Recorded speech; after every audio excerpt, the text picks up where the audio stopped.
How are you feeling? Good. Tired? Oh, very good. Okay. When are we going for our first marathon? When? Tomorrow. Tomorrow? I have to walk the talk. in a way, I mean, like, obviously you said this type of sports push people on the edge, and sometimes, like, you will see people like going so extreme, sometimes inexperienced. So in a way, they're harming their bodies. I mean, just for, I mean, I think that, to be honest, I think that's the case sometimes, and that's how I got into recovery. When we were in Geneva, like when it was like 8-9 years ago, I was that time doing CrossFit, running half marathons, doing 200k bikes in 2 days, and there was a time that I would do CrossFit and running in 15-20 days in a row, not taking a break. I think I was overdoing it, and then I got a really bad back injury for a year and a half. Like, my back hurt in every position. I was going to physio. I know we'll learn this in a hard way, because we always think, there's one more edge, and then you just get injured and you realize that, there should be a bit of back. until it's too late sometimes. Yeah. How our friendship, in a way, has helped shape your way of doing sports, or kind of also inspired me to do more sport than I used to do before, maybe. I think the biggest part that you inspired it for me, like the morning run. I think the most conversation, although we run frequently, I think every time we have this conversation, are we gonna run like 6 a.m. or 6 p.m.? Because again, I think you feel the difference. 6 a.m. It's beautiful, like it's not very hot, it's not as humid as 6 p.m. I think in Dubai I get it. I'm somebody, like, do not wake up really, really early. I get the mindset, you wake up earlier than everybody, you push it. But at the same time, for me, like, the 6 p.m. and 6 a.m. run is the same. You run very early in the day, you have your whole morning, like you can do so many more activities, and you can enjoy, you can start your day fresh.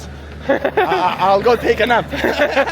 Speaking about sleep, how you manage sleep in general, like, per day? I think if people hasn't checked this, what they need to look at is this thing called yoga nidra. It's a bit of like meditation, but you do it laying down, your eyes closed. I really try to get a midday yoga nidra session almost as much as I can. I wouldn't say every day, but typically during the week I try to get 3-4 times, and that really resets my system. It brings me a fresh focus, fresh energy, and because nowadays, at least for me, I cannot always lock 7-8 hours of sleep, so I need to mix it with something during the day, but also that really resets me to have more energy, so I really enjoy my midday sleep. Maybe if we move back to thinking about your goals, what's something like you're most proud of that you think you've achieved and you were like super satisfied? To be honest, like, my biggest pride will come from, I think, unexpected part. And I'm not saying this because we'll go online. I'm really proud of my wife, and the relationship we Smart have. husband. Yeah. So I can justify, me being out all doing sports all the time. Amazing. God bless you guys. In a way. Everything that we are speaking now, as with the health culture, with people doing more sports, it seems that we place so much focus on individual health, individual success. The individual markers are getting better, but when we look at the divorce rates between married people, then if you think about fiancés, people who are in a long-term relationship, it's just maybe 9 out of 10 seems to collapse. And we may be getting better individually, but I think the most important one is how we get together with others. At the same time, I feel nowadays maintaining a relationship gets harder because everybody is focused on their individual success, what they're getting individually and in a short term, and they cannot see the long-term benefit, or they are not good at conflict resolution, tolerating the other, finding a way of mutuality, and just focusing on the long term. And again, it's never a straight journey.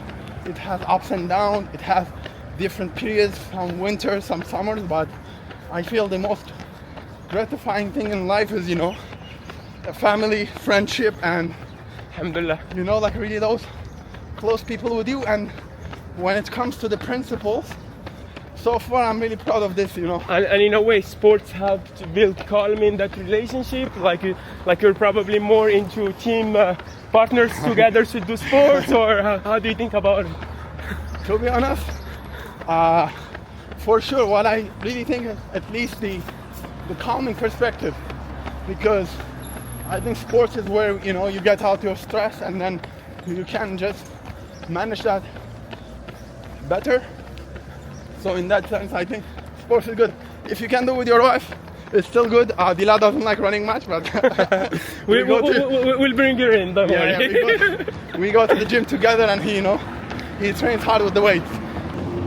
And if there was something you would be like, I regret the most in my life and I should have done it differently, what would that be? I have some my maybes, but at the same time, I try not to have regrets, because my thinking is just, that thing called butterfly effect. If we have a satisfying situation, life at the moment, it is very critically dependent on all the decisions, everything that we had before. So that's why I try to, I'm not proud of every decision or every situation I've been, but at the same time, I think I do not have regrets. I have things that I took a lesson from, but regrets, not many. What is your best lesson you learned in life? My best lesson? Or kind of best advice someone gave you in life? Sometimes silence is gold and speaking is silver. And I think how you apply that daily? I typically go for the bronze. I think I speak sometimes too much at places that I should just keep my mouth shut. So how do you feel about our run this morning? I'm gonna go my day differently today, because you made me think on many things that maybe on a operating pilot you just do it, but you don't know, rethink over it. So it puts me in a good meditative spot actually. It's always important to meditate and reflect and summarize, like how you're progressing in life. Well, thank you so much, my dear friend, for joining. It's been quite a nice run together, and inshallah there will be more to it. And I think if anything, I have to thank you, because you encouraged me to start this, and 6 months later finally we are starting this. Thank you, well, alhamdulillah. Well, thank you so much. Thank you so much. Take care. Take care. Bye. Bye.